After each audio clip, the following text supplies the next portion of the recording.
Good evening, St. Joseph School teachers. I hope that you all had a good weekend and were able to get a little rest. You certainly deserve it. Last week was crazy.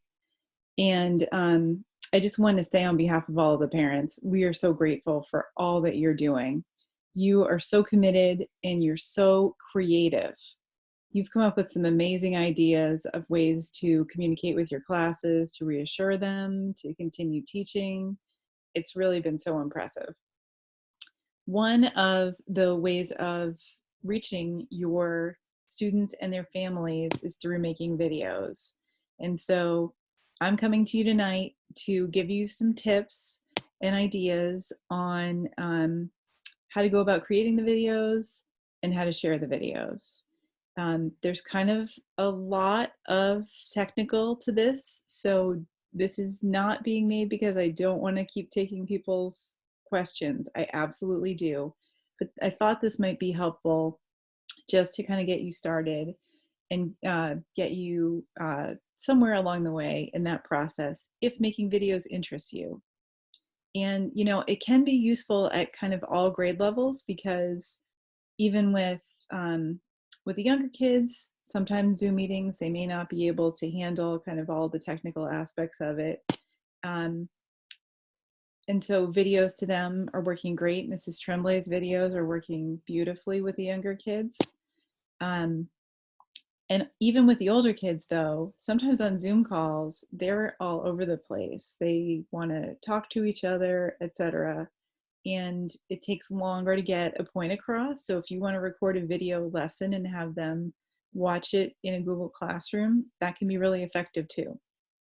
So without any further ado, how do you go about making the videos? Well, there are a lot of different approaches to this, and you should do what you feel most comfortable with.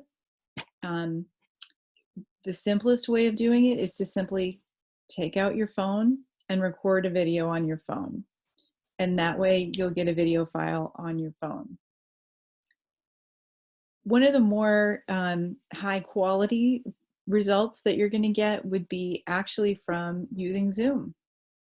So one of the nice features of Zoom and other video conference calling services is that you can go on, start a new call, and just don't invite anybody else.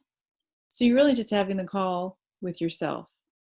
And what that means is that you are able to press the record button, which if you're on a computer is kind of on the black bar at the bottom of your screen. And if you're on your phone, you can also do this using the Zoom app on your phone. And I'll have to check where the record button is there, but you should see it. It looks kind of like a video recorder. Actually, it looks like a circle with a dot in the middle of it. And you'll see that it's pretty easy to do. So if you use Zoom, my tips would be that you're going to get a higher quality video sitting down with a computer in front of you. The screen's not going to be all moving around as you're walking around. But at the same time, I loved Mrs. D's video from her iPhone walking around her classroom talking to her students. I'm sure it was really reassuring to them to see the classroom. So whatever you're doing is totally fine. And really all that you need to do is just find a way to get a file of your video.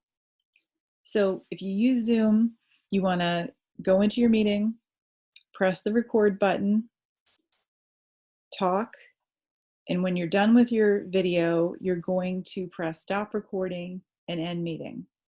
When you end the meeting, if you have recorded any portion of the meeting, Zoom will create an MP4 video file of what you recorded and save it to your download folder. So it'll be saved right on your computer. One of the other nice features about using Zoom to create your video is that if you would like to share any material with your audience, you can do that using the share screen button. So that's at the middle of the black bar at the bottom of your screen if you're on your computer. And you just click share screen. I'm going to do that now so you see what it looks like. I'm going to select my desktop. And now you can see my desktop. So I'm going to just launch a website, my personal favorite, our school website. And this is nice because you can use it in your video to, let's say, for example, bring up a page that you want to go over with your students. You could open up a document. You could watch a video. You could go to some place on the website where you have an assignment posted. Anytime you want to demonstrate something, you can use this screen share function. And when you're done, you just click on the red stop share button and it goes right back to the speaker view. Okay, so that's what I have to say in terms of creating the video file. So now you have a video file and it's either on your phone or it's on your computer.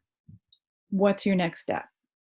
Well, unfortunately, video files are usually too large to simply email them to your class. Usually what you need to do is find a way to generate a link to that file that you can share with your class. So the way I've been handling this for school videos is to upload the videos to YouTube. And then with YouTube, I get a link and I can also get embed code. And so I'm going to show you both of those just so that you know how to do that. So I'm going to share my screen again and go to YouTube. Now, YouTube is a Google product. And so you would think that it integrates nicely with our G Suite email accounts at stjosephschoolwakefield.org. Unfortunately, it really doesn't. The school email accounts do not work well with YouTube. There are a lot of restrictions on the content that can be posted, what can be posted, how much can be posted. Basically, it just doesn't work. So I use my personal Gmail account and I've created the school YouTube channel using my personal Gmail account. Started out as an accident and it turned out to be necessary. So you'll see that I'm Siobhan Murphy 1974 at Gmail. You too have a YouTube channel if you have a Gmail account, other than our St. Joseph School Wakefield account, which is really a Gmail account too. So if you're Sally at gmail.com, you already have a YouTube channel and you just didn't know it. So you can just go to YouTube and log in with that personal email. If you don't have a Gmail account, they're free and easy to get. I would recommend doing that, setting up another personal email account just to host a YouTube channel for your videos. So once you get to your YouTube channel, I'm going to do this on my computer, but there's also a YouTube app on your phone. And you can do this the same way. So if your video is on your phone, you're going to just open up the YouTube app on your phone, sign in with your Gmail account, and you're going to basically follow the same set of steps in the app. So here I'm going to click on the video camera with the plus sign. That is going to be what brings up a new way to upload a new video. I'm going to click on upload video. And this menu is going to come up. Lets me pick the file that I'm going to upload. I've got a video here that I actually uploaded earlier tonight of Mrs. Connerty. She's doing movements and she is helping the students remember their numbers and weather words in Spanish. It's really fun. But I'm going to just call it test because I've already uploaded it. Now, it is made for children, so hers is designed to be watched by the kids. If you're, like right now, this video is not going to be watched by kids, so I would say no. But in this case, it is made for kids. And the nice thing is that they're going to try to avoid having inappropriate ads pop up during the video. So err on the side of saying it's made for kids. And then click next. There's nothing really that you need on the next screen. You can then, you're going to need to publish it. You're going to want to make it public because you're going to want people to see the video when you share this link with them. Now I'm sure that that raises some privacy concerns for everyone. I will say that if you have a child in your class who has a particular reason why we shouldn't be publishing information about them or their image on our website, but except in rare exceptions like that, we do have waivers from every student that allow us to publish their picture and video. And, we just try to not provide personal or identifying information about them in a public video. But for the most part, it's going to be you talking to them. So if you say Johnny or Sally or in the video, that's fine. I wouldn't refer to them by their full name. I wouldn't refer to where they live, anything of that nature. But some level of familiarity is perfectly fine. So this, I talked too much, and that did not work. So what I'm going to show you is that after following that process, I had already uploaded Mrs. Conrady's video. I am going to delete that. That error message is not going to come up for you. What you're going to see after you click on the publish button, and sometimes it takes a while to go through the publishing and processing process, depending on how long your video is and also other factors, sometimes the speed of your internet connection. It can take a few minutes. But once it's done, this is what it will look like. And so you can click on that link and it will take you to the YouTube video. And here's the famous Senora Conrady. This is so fun. I just love this video. So I'm going to pause her and we're going to share this. So we're just going to click on the share button. Now, there are many different ways that you can share this that are kind of built into YouTube, but there are two that I recommend. I mean, if you wanted to save it on your own personal social media account, you're not going to be logged in as the school social media, so you probably wouldn't be sharing it that way, I would think. I would think you would either want to copy this link, and that link can be emailed out to people, and they'll be able to then click on the video and see the video. You also can click on this embed code and copy that.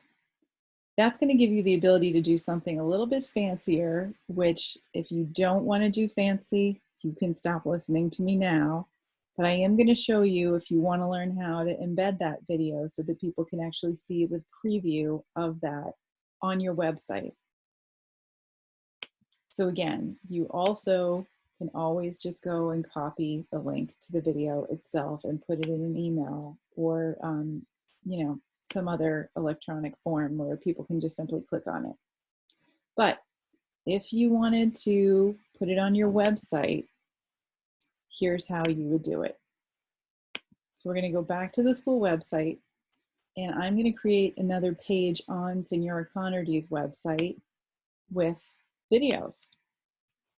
I'm only going to do this temporarily. I'm taking this down just to see after this test, after this video is complete.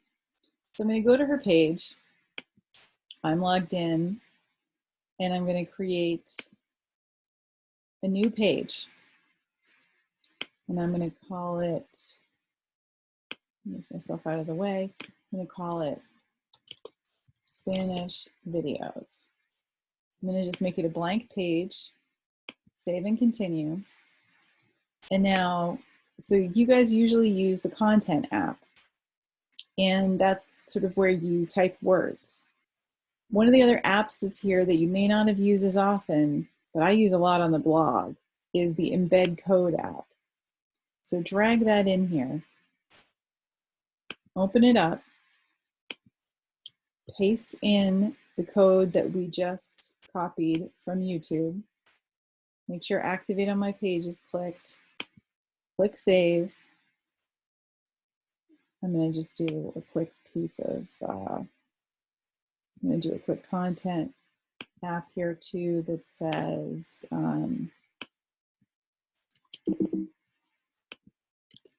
Spanish movement and weather with Senora Connolly. I'm not going to take the time to spell Senora with the right accent mark, but you get my drift. So now this page has two apps. It has the embed code app where I pasted in the embed code link from YouTube, and it has a content app. And you could keep adding other apps if you wanted to. There's no limit. So I'm going to close out of that.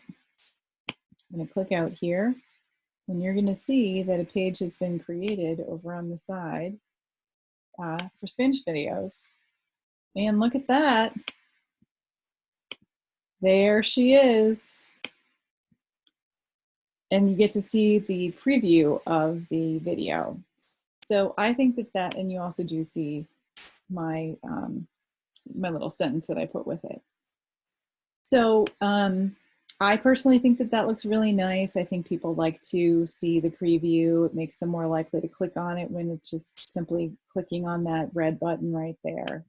But again, if that's too complicated, don't worry. You can either just go through and create the YouTube video yourself and send me the link to the YouTube, and I can then go get the embed code for that video and put it on your website for you.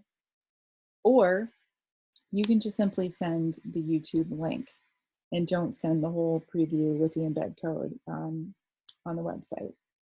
Either way, people will get to see your video, and I am sure they will be very appreciative of the time that you took in creating it. So I think I'm going to wrap up this video. If you have any questions, please feel free to reach out. I'm always happy to answer questions. You all have my contact information. I'm also S. Murphy at St. Joseph Wakefield, St. Joseph School Wakefield.org. Most of you have my phone number. Feel free to reach out anytime. Glad to help. And again, thank you so much for all that you're doing for our kids. We all love you. Good night.